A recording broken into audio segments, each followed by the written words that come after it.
چنانچہ حافظ ابن قیم رحمۃ اللہ علیہ نے الداء والدواء ایک کتاب ہے، اس میں لکھا ہے کہ جو انسان بھی گناہ کا ارتکاب کرتا ہے اس کو گناہوں کے نقصانات پیش آتے ہیں دنیا میں۔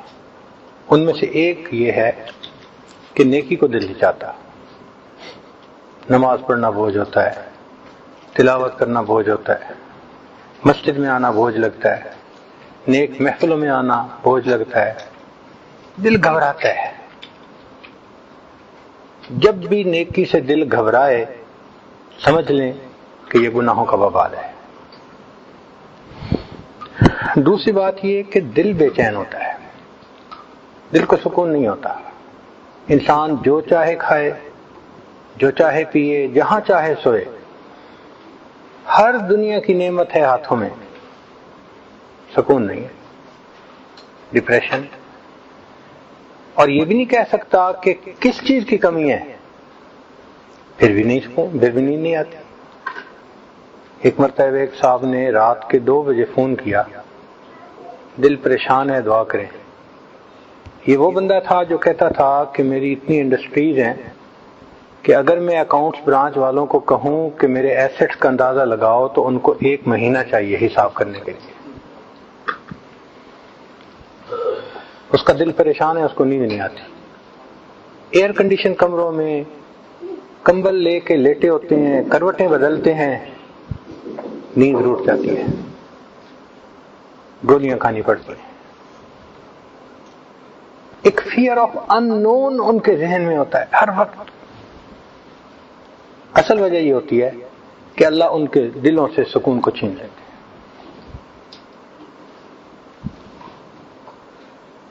تیسری بات کہ ان کے زندگیوں سے برکت نکل جاتی ہے۔ برکت کا کیا معنی؟ کہ کوئی کام ان کا پورا نہیں ہوتا، ڈیل ہوتے ہوتے رہ جاتی ہے، نوکری ملتے ملتے رہ جاتی ہے، بیٹی کا رشتہ ہوتے ہوتے نہیں ہوتا۔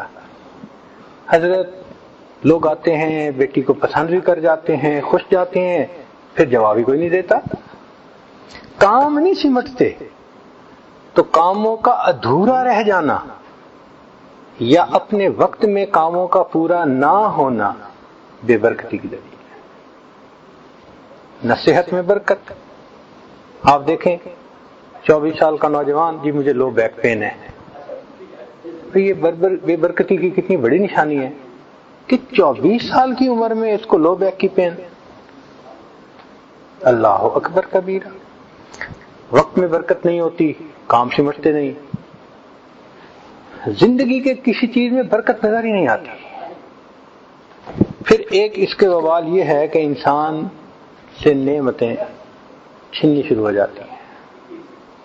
جو انسان ناقدری کرتا ہے، گناہ کرتا ہے، پروردگار پھر نعمتیں واپس بھی لے لیتے ہیں۔ ایک اصول یاد رکھیں کہ جو پروردگار نعمتیں دینا جانتا ہے وہ پروردگار نعمتیں لینا بھی جانتا ہے۔ اللہ تعالیٰ بندے کو ٹیبل کے دوسری طرف بٹھا دیتے ہیں، آج دینے والا تھا، کل مانگنے والا ہوتا ہے۔ حضرت ایک وقت تھا مٹی کو ہاتھ لگاتے تھے سونا بن جاتی تھی، آج تو سونے کو ہاتھ لگاتے ہیں مٹی بن جاتی ہے۔ حضرت لاکھوں لینے تھے ایک وقت تھا، آج لوگوں کے لاکھوں دینے ہیں۔ وقت بدل جاتا ہے، ایسے لگتا ہے کہ حالات رخ پھیر دیتے ہیں، عزت ذلت میں بدل جاتی ہے، انسان اپنی آنکھوں میں حقیر نظر آتا ہے اپنے آپ کو۔ اس لیے کہ نعمتوں کی قدردانی کی۔ اللہ نے تو نعمتیں دی تھی، میرا شکر ادا کرو۔ ہم نے گناہوں میں اس کو لگا دیا، عیاشیوں میں لگا دیا، اور اس کا نتیجہ یہ نکلا اللہ نے نعمتوں سے محروم کر دیا۔ اور ایک اس کی نشانی یہ کہ دعائیں قبول نہیں ہوتی۔ انسان جو مانگتا ہے ایسے لگتا ہے جیسے یہ دعا سنی ہی نہیں گئی، اس لیے یہ شکوہ عام ہو گیا، جی ہماری تو سنتا ہی نہیں۔ بھئی اللہ تعالیٰ سب کی دعا کو سنتا ہے، مگر وہ پابند نہیں ہے کہ ضرور اس کو پورا کر دے۔ ان ربی لسمیع الدعا، میرا رب دعا کو سنتا ہے، مگر وہ پروردگار ہے، اس کی مرضی ہے، اس کے سامنے کسی کی نہیں چلتی۔ ہم عاجز مسکین بندے ہیں، عبادت کر کے راضی کریں گے تو وہ ہمارا لحاظ فرما لے گا، اور اگر نافرمانی کریں گے وہ ہمیں تگنی کا ناچ نچا دے گا۔ سروں سے پگڑیاں اچھل جاتی ہیں، دوپٹے اتر جاتے ہیں، گھر بیٹھے بٹھائی انسان ذلیل ہو جاتا ہے۔ بھائی چٹان سے جو سر مارے تو اپنا ہی سر پھوڑے گا نا، تو اللہ رب العزت کے ساتھ یہ معاملہ۔ تو گناہ کر کے ہم سکون کی زندگی نہیں گزار سکتے۔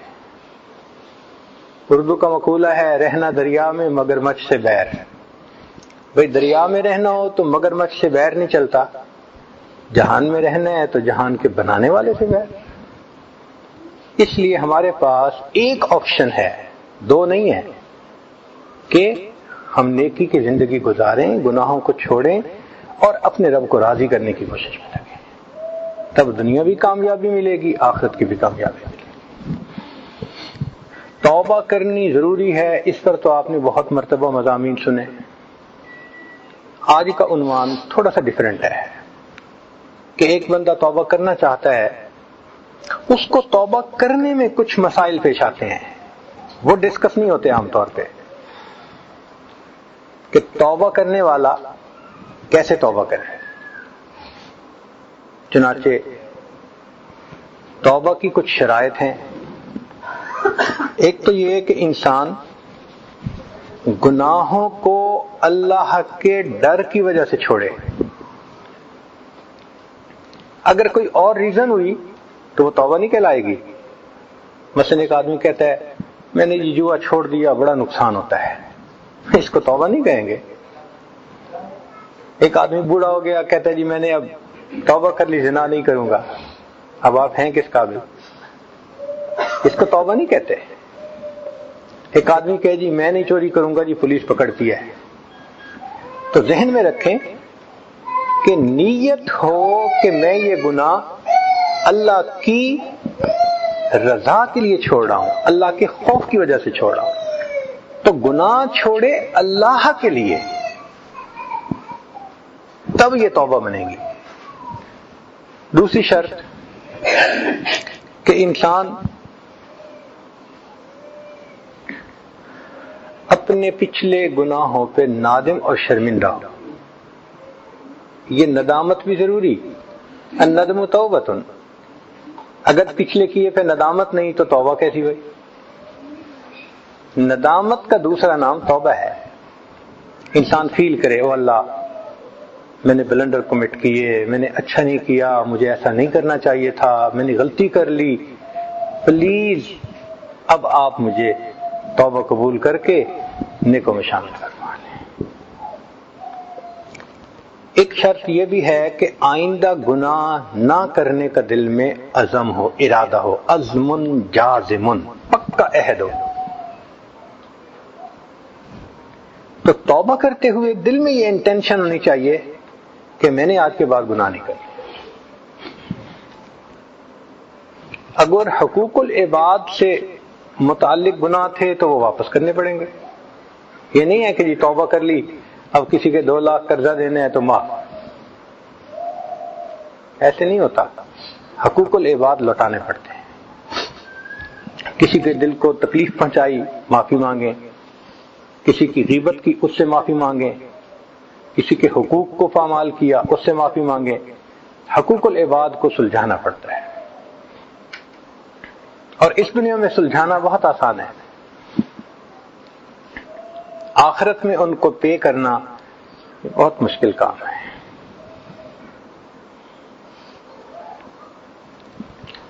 توبہ کرنے والے کو چند کام کرنے چاہیے تاکہ وہ توبہ کے اوپر پکا رہے، واپس نہ لوٹے۔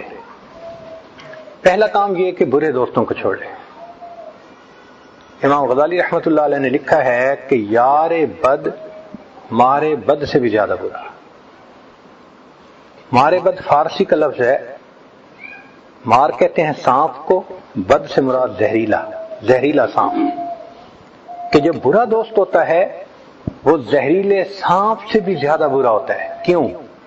اس لیے کہ سانپ ڈس لیتا ہے، انسان کی جان چلی جاتی ہے، برا دوست ڈس لیتا ہے، انسان کا ایمان ہی چلا جاتا ہے۔ اس لیے یار بد مارے بد سے زیادہ برا ہے۔ لیکن اگلی بات امام غزالی رحمۃ اللہ نے عجیب لکھی ہے، اس کو پڑھ کے تو ہمیں بھی حیرت ہوئی۔ لکھتے ہیں کہ یار بد شیطان سے بھی زیادہ برا۔ اب ذہن میں خیال آیا کہ بھائی وہ کلمہ گو تو ہوگا نا، گو فاسق فاجر سے ہی، بدکار سے ہی، کلمہ تو پڑھتا ہے، اور شیطان تو بدبخت ہے، اس سے برا کیسے ہو گیا؟ مگر امام غزالی رحمۃ اللہ نے اس کی بھی لاجک دی، بہت خوبصورت بات سمجھائی۔ وہ فرماتے ہیں کہ دیکھو، جو شیطان ہے نا، وہ صرف انسان کے ذہن میں گناہوں کا وسوسہ ڈالتا ہے، انسان کے دل میں گناہوں کا وسوسہ ڈالتا ہے، اس سے اوپر تو کچھ نہیں کر سکتا، صرف میسج بھیجتا رہتا ہے گناہوں کے۔ آپ اس میسج کو نہ پڑھیں، میسج کو ڈیلیٹ کر دیں، یہ تو آپ کا اختیار ہے نا۔ وہ کوئی پابند تو نہیں کرتا، پڑھنا بھی ہے، اس پر عمل بھی کرنا ہے، یہ تو ہمارا سویٹ چوائس ہے۔ تو شیطان انسان کے ذہن میں صرف گناہ کا میسج بھیج سکتا ہے، دیٹس اٹ۔ فرماتے ہیں جو برا دوست ہوتا ہے وہ ذہن میں گناہ کا خیال ہی نہیں ڈالتا، انسان کو بازو سے پکڑ کر گناہ کا ارتکاب کروا دیتا ہے۔ اس لیے جو برا دوست ہوتا ہے وہ شیطان سے بھی زیادہ برا ہوتا ہے۔ اور اللہ کی شان کہ ہم روز اللہ سے عہد کرتے ہیں، اللہ ہم نے بروں کو چھوڑ دیا، باوضو کے عہد کرتے ہیں، مسجد میں کھڑے ہو کے عہد کرتے ہیں۔ وتر میں کیا دعا ہم پڑھتے ہیں اکثر ہم میں سے؟ وَنَخْلَعُ وَنَتْرُكُ مَن يَفْجُرُكَ، اے اللہ ہم نے خلو حاصل کر لیا، چھوڑ دیا ہر اس بندے کو جو فاسق و فاجر ہے۔ تو اللہ سے عہد کیا نا ہم نے، اور دن میں انہی سے دوستی کر رہے ہوتے ہیں۔ اس بے وفائی کی بھی کوئی انتہا ہے؟ تو توبہ کرنے والے شخص کو فاسق و فاجر لوگوں سے الگ ہونا لازمی ہے۔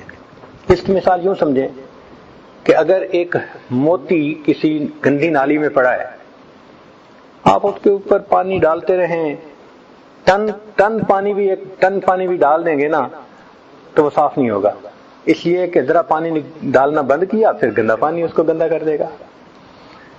اور اگر اس سے نکال لیں تو ایک چلو پانی ڈالنے سے وہ صاف پاک ہو جائے گا۔ اس لیے برے دوستوں کی محفل کو چھوڑنا وہ لازم ہے، آپشنل نہیں ہے، اس کے بغیر انسان توبہ پہ نہیں جمع رہ سکتا۔ حقوق العباد کی بھی معافی تلافی، اور حقوق اللہ کو بھی پورا کرے۔ مثال کے طور پہ قضا نماز تھی، ادا کرے، زکوٰۃ ادا نہیں کی، اتنا عرصہ حساب لگائے ادا کرے۔ جو بھی اس کے اوپر حقوق ہیں ان حقوق کو پورا کرے، یہ بھی ضروری ہے۔